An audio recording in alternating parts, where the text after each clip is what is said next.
Hello दोस्तों, मैं उदय सिंह राजपुरोहित। आज अपन, जैसा कि आपने थंबनेल पर हमारा टॉपिक देखा होगा, राजस्थान का स्थिति एवं विस्तार, उसके बारे में हम चर्चा करने वाले हैं। चलो बगैर टाइम पास किए ले लेते हैं माँ सरस्वती का नाम। हे माँ सरस्वती, हमें सद्बुद्धि दें कि हम हमारे हमेशा लक्ष्य की ओर अग्रसित रहें। तो चलो दोस्तों, स्टार्ट करते हैं अपन राजस्थान का स्थिति और विस्तार। लेकिन उससे पूर्व हमको ये जानना होगा कि जो पृथ्वी है उसकी उत्पत्ति के बारे में, ये महाद्वीप और महासागरों के बारे में मैं आपको थोड़ा बहुत बता देता हूँ। तो जैसा कि आप सभी जानते होंगे कि हमारी जो पृथ्वी है वो पृथ्वी जियोइड आकार की है। जियोइड का मतलब होता है दीर्घ वृत्ताकार। दीर्घ वृत्ताकार, दीर्घ वृत्ताकार, या फिर इसे जियोइड बोलते हैं जियोग्राफी के अंदर। जियोइड, या फिर कभी कभार इसे इलेप्टिकल भी बोल देते हैं। Elliptical shape. तो पृथ्वी का आकार कैसा है? दीर्घ वृत्ताकार आकार है, जियोइड आकार है, इलेप्टिकल आकार है।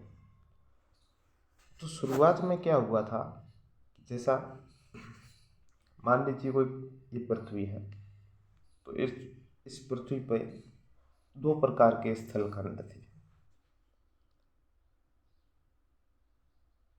दो प्रकार के स्थलखंड थे, और दूसरा था टेथिस सागर।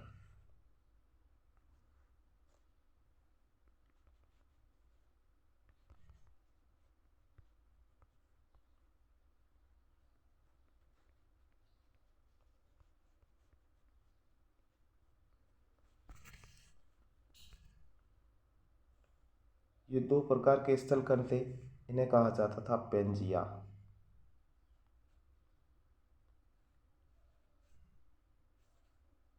पेंजिया, जो ये अपन टेथिस सागर बोलते हैं, इन्हें बोला जाता था पेंथालासा।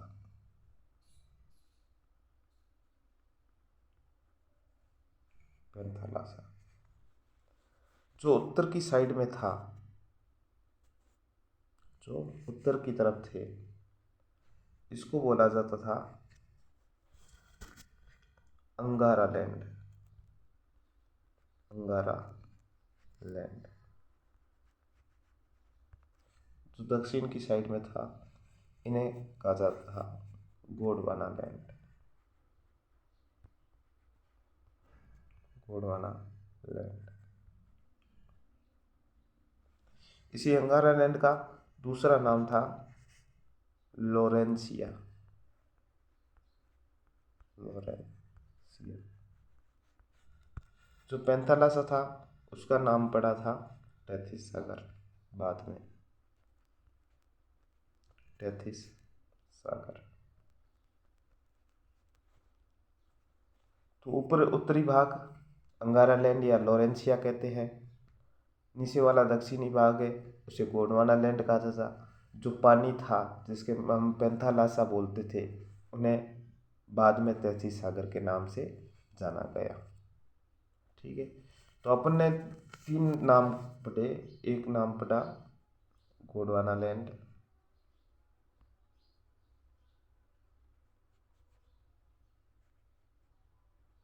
एक पढ़ा अंगारा लैंड,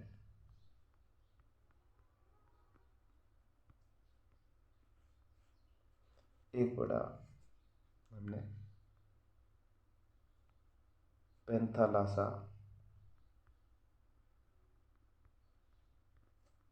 या फिर इसे टेथिस सागर कहा गया। तो चलो, जियो गोंडवाना लैंड है, अंगारा लैंड है और पेंथालासा, ये तीन प्रकार के भूभाग बने। और इन्हीं से हमें हमारे जो अपन वर्तमान स्वरूप देखते हैं इनका, महाद्वीप और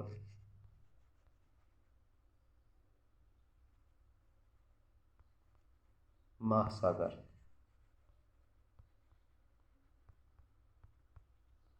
वो इन्हीं से इनकी उत्पत्ति हुई है, महाद्वीप और महासागर की। तो अपन देखेंगे कौन सा महाद्वीप कौन से भाग से था, कौन सा महासागर कहाँ से बना है, ये देख लेते हैं। जो अंगारा लैंड है, इसी अंगारा लैंड से जो महाद्वीप बने, एक का नाम था एशिया, एक का नाम था यूरोप, एक का नाम था उत्तरी अमेरिका। अमेरिका।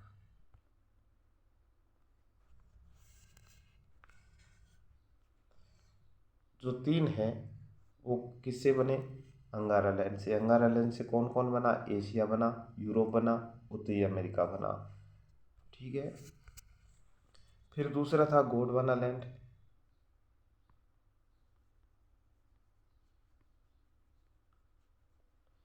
इसी गोंडवाना लैंड से अफ्रीका, दक्षिणी अमेरिका,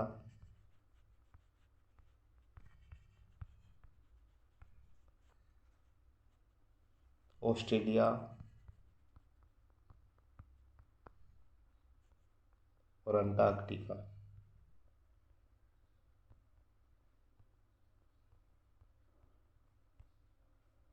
तो ये चार महाद्वीप गोंडवाना लैंड से बने हैं। तीसरी बात है अपने तैतीस सागर से। तैतीस सागर से 5 के 5 महासागर बने हैं। कौन कौन से? प्रशांत महासागर, प्रशांत महासागर, हिंद महासागर, अंटार्कटिक महासागर, अटलांटिक महासागर, आर्कटिक महासागर और अंटार्कटिक महासागर।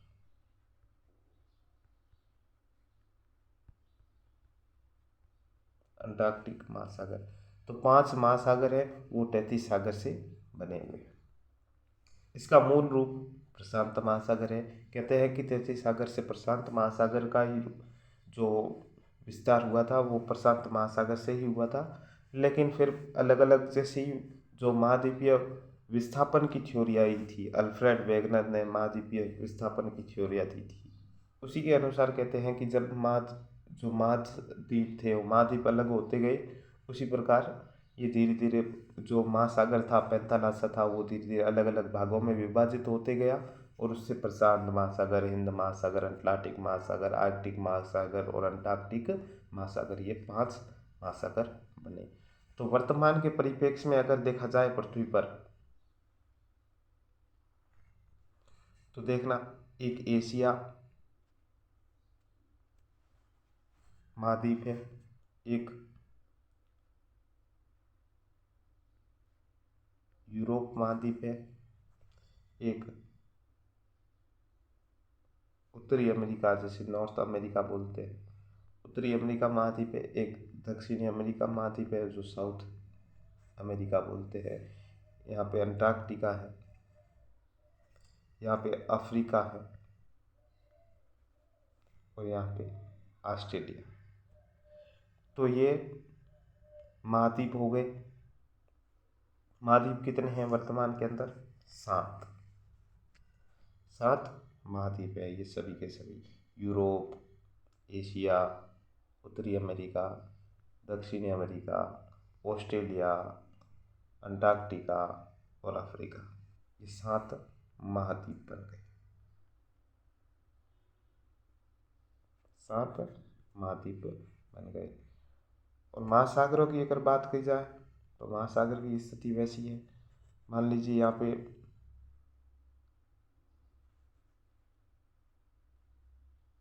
ये प्रशांत महासागर बन जाएगा भारत के नीचे, हिंद महासागर, इधर अंटार्कटिक महासागर,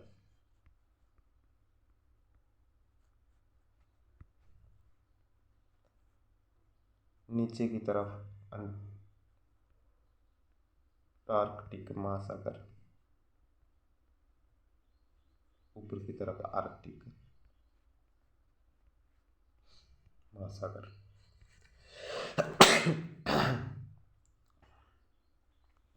तो ये 5 महासागर हो गए।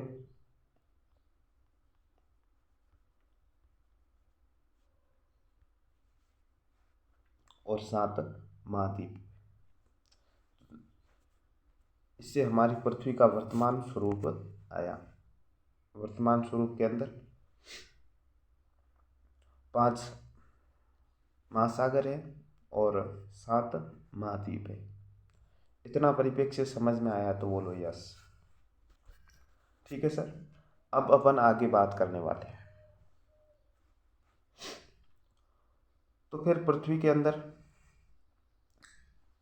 जो भूगोलवेत्ता आए, उन भूगोलवेत्ताओं ने आगे और वर्णन किया, जिसके अंतर्गत आप देखने वाले हैं। पृथ्वी को इन्होंने कुछ भागों में विभाजित किया। इसके ऊपर काल्पनिक रेखाएं खींची गई और इन काल्पनिक रेखाओं से पृथ्वी की स्थिति को जानने के लिए, क्योंकि कौन सा महाद्वीप कहाँ पर है, कौन सी जगह कहाँ पर है, उस जगह का पता क्या होगा, उसी के हिसाब से इन्होंने काल्पनिक रेखाओं का वर्णन किया। काल्पनिक रेखाएं खींची गई, कुछ आड़ी खींची गई, कुछ लंबवत खींची गई। उसके बारे में अपन बात करने वाले। तो पृथ्वी पर काल्पनिक रेखाएं खींची गई जो इस प्रकार जाल था। ये रेखाएं क्यों खींची गई, किस लिए खींची गई, उसके बारे में अपन आगे पढ़ने वाले हैं। इसी प्रकार ये रेखाएं खींची गई। जो ये लंबवत रेखाएं हैं इनको देशांतर कहा गया, और जो ये आड़ी रेखाएं हैं इनको अक्षांश कहा गया। ठीक इसी प्रकार ये पृथ्वी के ऊपर रेखाएं, काल्पनिक रेखाएं खींची गई। अब अपन बात करते हैं अक्षांश रेखाओं की।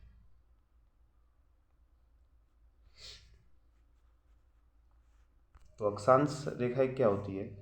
मान लीजिए ये पृथ्वी है, इस पृथ्वी पर यह है भूमध्य रेखा।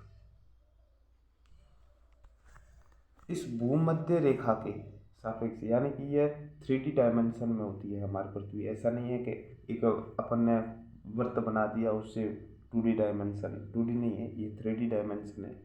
इसमें यह बोला गया जो पृथ्वी का केंद्र है, इस पृथ्वी के केंद्र से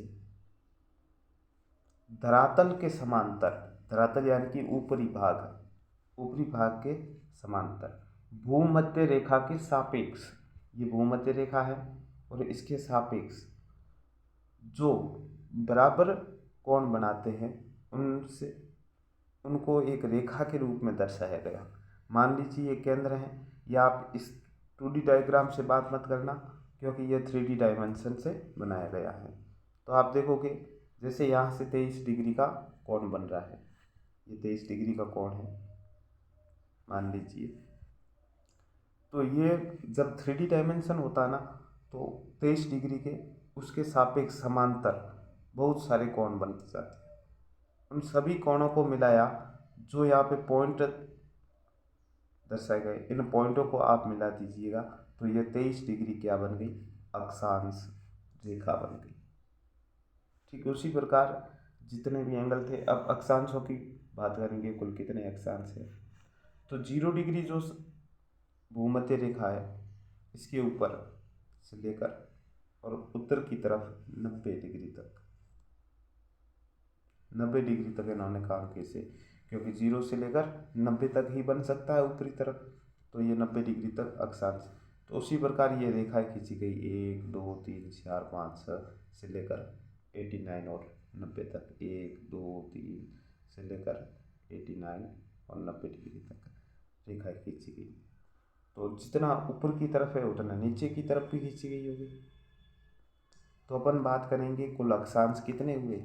तो आप देखो 1 से 90 ऊपर की तरफ, 1 से 90 नीचे की तरफ, 1 से 90 यानी कि 90 तो पूरे, प्लस नीचे की तरफ 90 तो 90 पूरे, और एक ये 0 डिग्री प्लस 0 डिग्री। तो टोटल कितने हुए 90 और 90 180 और 1 81, 181 क्या है, ये हमारे हैं अक्षांश है। लेकिन जब क्वेश्चन आ जाए आपको पूछा जाए अक्षांश रेखाएं कितनी होती है, तो आपको इससे 2 माइनस कर देने हैं। 181 से 2 माइनस कर दीजिएगा 179। क्यों 179 होते हैं, क्योंकि जैसे अपन कोण मापते जाते जैसे ही 90 डिग्री तक अपन कोण मापेंगे तो यहाँ पे रेखाएं नहीं मिलेगी, ये सिर्फ पॉइंट मिलेगा, जिसे बोलते हैं बिंदु। यहाँ पे सिर्फ 90 डिग्री का तो क्या मिलेगा, बिंदु, और बिंदु कभी रेखा हो नहीं सकता। इसलिए अगर रेखाओं की बात की जाए तो 179, जब अक्षांश की बात की जाए तो 181। ये कॉन्सेप्ट है, रटना नहीं है, समझना है। क्योंकि 1 से 90 तक हमने कोण खींचा, तो जैसे ही 90 का कोण आया तो वो तो ऊपर की तरफ सिर्फ एक पॉइंट ही मिला हमको, रेखा तो बनी नहीं। और नीचे की तरफ हमने देखा तो नीचे भी 90 की तरफ, 90 डिग्री की तरफ तो हमको क्या मिला, पॉइंट मिला, रेखा मिली नहीं। इसलिए ये दोनों रेखा नहीं है, 90 डिग्री उत्तरी अक्षांश और 90 डिग्री दक्षिणी अक्षांश, यह अक्षांश रेखा नहीं है, जबकि अक्षांश बिंदु है। इसलिए हम रेखा के अंदर इनकी काउंटिंग नहीं करते। ठीक है दोस्तों, तो आगे बढ़ते हैं अपन। अब बात करेंगे देशांतर की।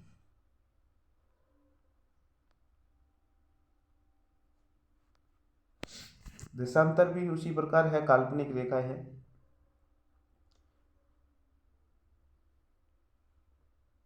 इसमें देखो ये 0 डिग्री मानक देशांतर रेखा है।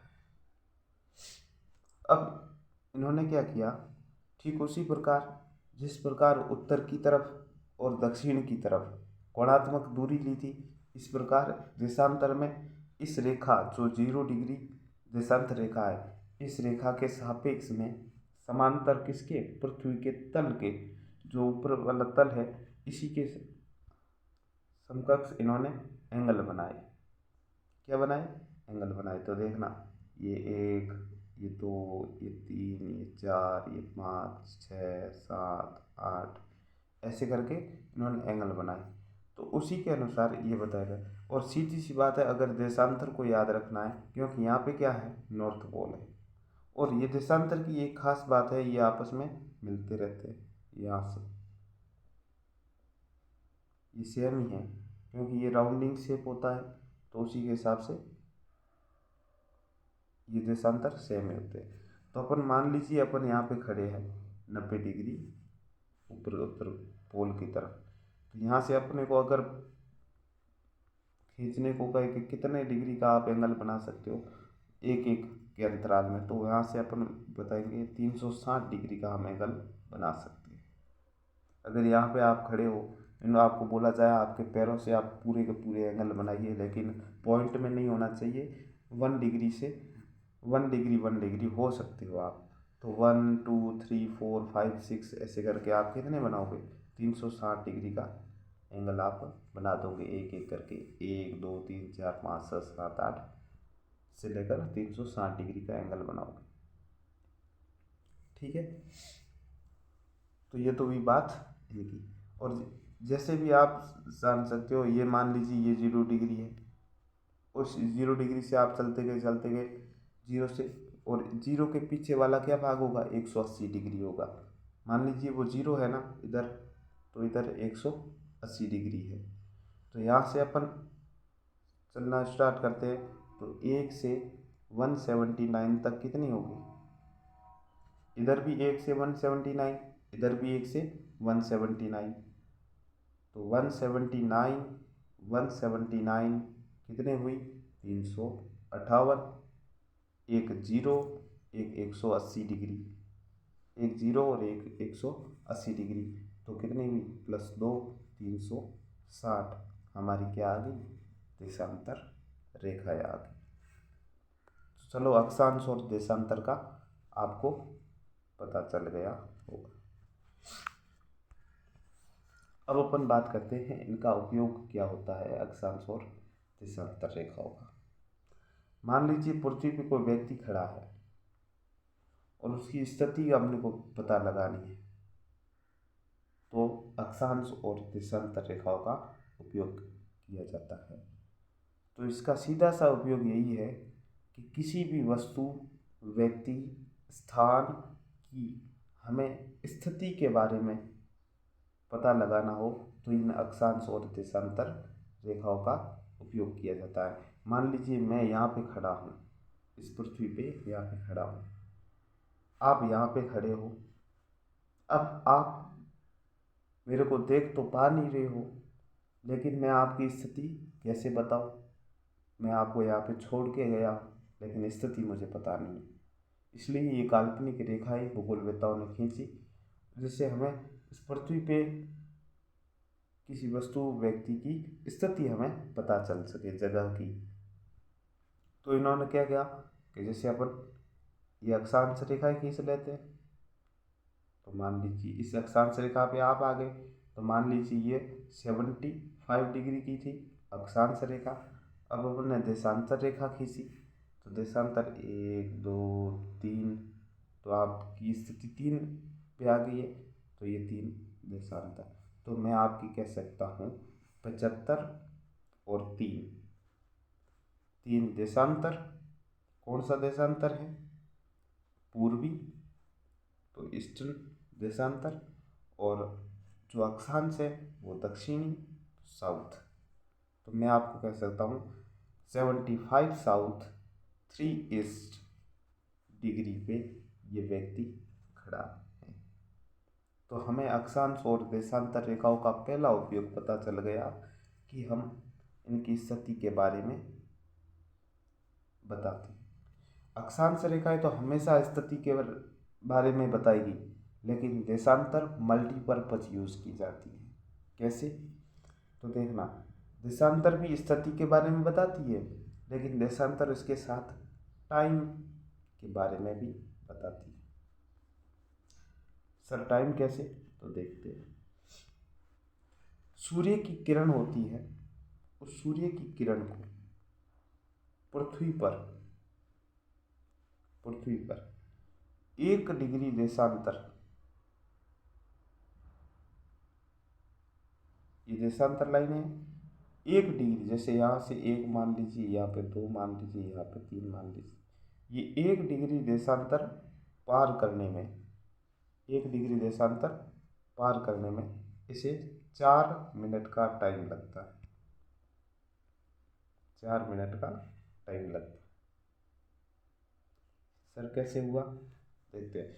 जैसे मान लीजिए 10:12 पे सूर्य की किरण 1 डिग्री देशांतर पे थी, तो 10:16 पे यह सूर्य की किरणें जो पड़ रही थी 1 डिग्री पे, वो किरणें ये 2 डिग्री पर पहुंच जाएगी, 2 डिग्री पर पहुंच जाएगी।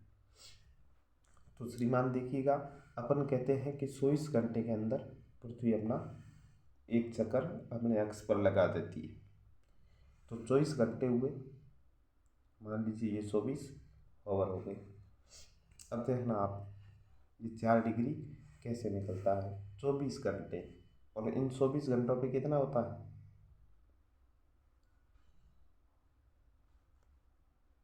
कितना टाइम लगता है? 60 मिनट का 1 घंटा होता है, ये 24 हो गए, और 360 डिग्री का एंगल होता है। तो यहाँ से कितना निकला? आप डिवाइड करो, 624, 636, 6 बार 624, यहाँ से 4 अपने पास आ गया, 4 मिनट। 4 मिनट टाइम आ जाता है 1 डिग्री देशांतर को पार करने में। चलो ये भी हमको कॉन्सेप्ट समझ में आया तो अपन आगे बढ़ते हैं। तो जैसा कि आपने देखा, एक बार मैं आपको रिवाइज करवा देता हूँ क्या क्या हमने पढ़ा। राजस्थान का स्थिति एवं विस्तार देखा, इतिहास इसके बारे में देखा, पृथ्वी दीर्घवृत्ताकार होती है, जियोइड प्रकृति की भी होती है, और इसके बारे में दूसरा हमने ये देखा कि पेंजिया और पैंथालासा दो भूभाग थे, और एक जो महासागर वाला भूभाग था उसे तैतीस सागर कहा गया था। ठीक है। फिर तीसरा हमने देखा कि गोंडवाना लैंड, अंगारा लैंड और पैंथालासा ये तीन भाग है, उससे हमने महाद्वीप और महासागर की स्थिति देखी। फिर हमने देखा कि अंगारा लैंड एशिया, यूरोप और अमेरिका, अंगारा लैंड से तीन भूभाग बने हैं, एशिया, यूरोप और उत्तरी अमेरिका। फिर हमने देखा कि गोंडवाना लैंड है, वहाँ से अफ्रीका, दक्षिणी अमेरिका, ऑस्ट्रेलिया, अंटार्कटिका भी बने हैं। फिर हमने देखा 33 सागर, जहाँ से प्रशांत, हिंद, अटलांटिक, आर्कटिक और अंटार्कटिक महासागर बने हुए हैं। फिर हमने देखा महाद्वीप कितने हैं, 7 है। कौन कौन से? एशिया, यूरोप, उत्तरी अमेरिका, दक्षिण अमेरिका, अफ्रीका, अंटार्कटिका और ऑस्ट्रेलिया। फिर हमने देखा ये पृथ्वी का चित्र है, और पृथ्वी के चित्र के बाद में अक्षांश और देशांतर के बारे में हमने अध्ययन किया। अक्षांश रेखाएं बोलते हैं कि अक्षांश कितने होते हैं। अक्षांश तो होते हैं 189, लेकिन अक्षांश रेखाओं की बात की जाए 179 होते हैं। अक्षांश 181 और अक्षांश रेखाएं 179 होती है। देशांतरों के बारे में अध्ययन किया। देशांतर कितने होते हैं? देशांतर 360 डिग्री होते हैं, 360। तो देशांतर का तो सीधा ही आप याद रख सकते हो कि 360 डिग्री का एक जगह से अपन 360 डिग्री का एंगल बना सकते हैं, तो 360 देशांतर होंगे।